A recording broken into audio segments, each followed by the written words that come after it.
So in this video, we're going to talk about those stronger emotions, the anger, and just that madness that happens in our minds when we are so tangled up with what is happening and that pain and that turmoil that boils up inside. A lot of people that I talk to have just out and out outrages. They have tantrums, whether they are able to express it physically or it's an internal one, but where you just feel so pent up and so you just want to scream and pound your fists and pound your feet against the wall and scream out loud for the whole world to see and hear until somebody gives you back what you want, until somebody gives you back your child, until somebody makes this horrible, awful, terrible nightmare just vanish and wakes you up, holding you, struggling, and calms you, and for it all to be okay. And one day it's going to be okay. And I know today isn't that day necessarily, but it's okay to be angry. It's expected. This is an awful and terrible thing, and your world has gone kaboom. So yes, you are mad, mama. You are outraged, and you have every reason to be. Every reason to be.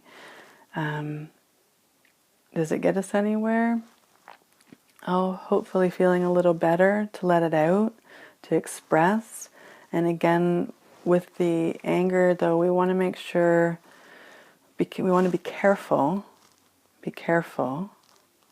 where we're directing it. So anger and madness and tantrums aren't good or attractive or really ultimately helpful in any situation. Very few where it brings upon an emotional gratification.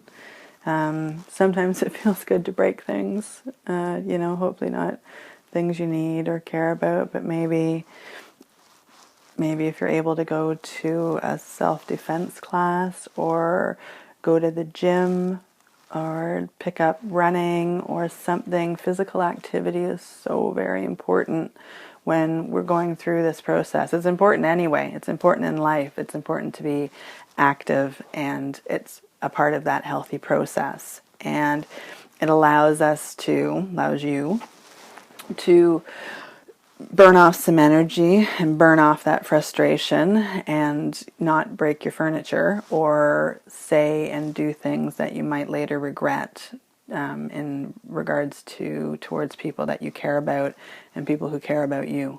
So, the saying, we always hurt the ones we love. Let's try not to do that. That should be something that we're mindful of.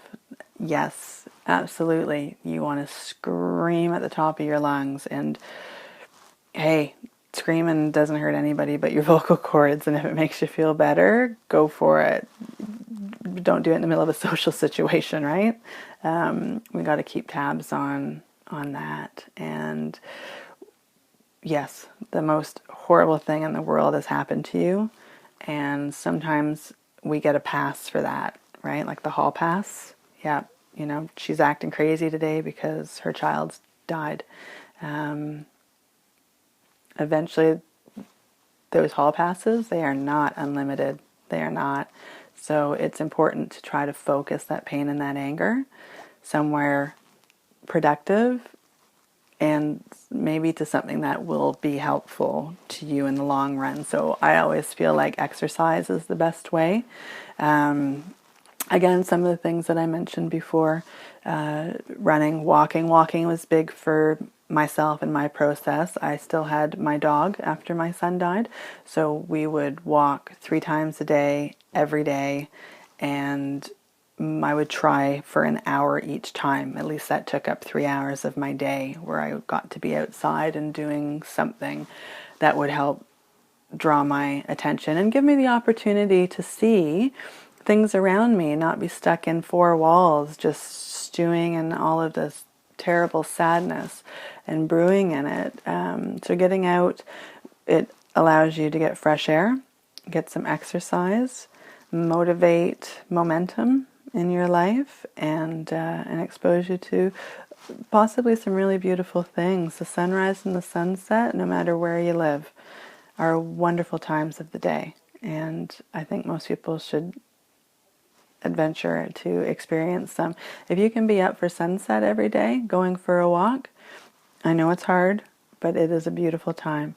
So we need to try to redirect our anger and that stronger emotion, and it's going to keep welling up and keep welling up. But remember to be attentive towards it and make sure that you're not losing your mind with your partner, or if you have other children or any of the people who are loving and caring and supporting you right now. People will say silly things and you're going to want to blow up.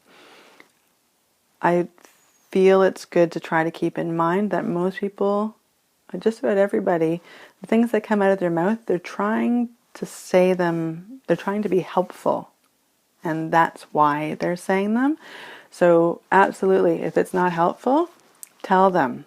Tell them that is not serving me at all right now, and I would appreciate if you took that sentence out of your vocabulary and didn't use it when speaking with me. It's not helping me. It is not serving me. It is not progressing me through this process, and I would appreciate that you remove it from our conversations, please, and thank you. People don't know, they don't understand. Percentage-wise, not a lot of people are going through what you're going through right now, so you want them to be patient with you and your struggles. We also need to realize that they are trying as well, and we can try to be aware of that and be patient with what they are also struggling with. Everybody's had a loss, right? All of you are experiencing that same one. So, sure, people are going to say stupid things. You're going to say and do stupid things as well. And it's just important that the love is the part that stays prominent. That is always there, living with the sadness, that the love is there so that you can continue to support one another and move through this process and get to the other side of it one day.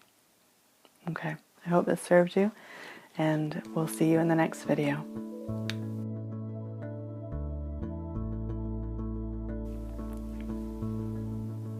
Hi there, I hope this video has served you in some way. I hope you were able to gain something from it, a morsel of information that makes your journey easier and a little smoother, helps you understand what you're going through and what the people around you, what they're experiencing and why they may be reacting a certain way or not reacting a certain way. So please, I'd love if you would like this video and subscribe to the station, to this channel.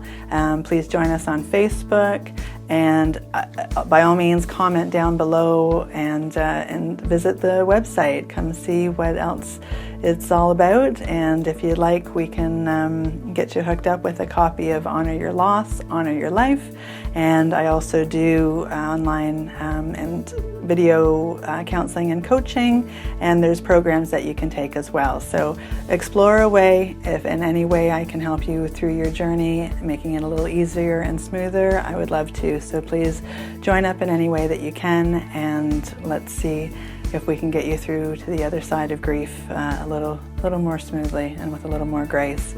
I wish you courage and radiance, and sending you love on this journey. I'm Catherine Howard from MuskokaGriefSpecialist.com, author of Honor Your Loss, Honor Your Life, and I'll see you in the next video.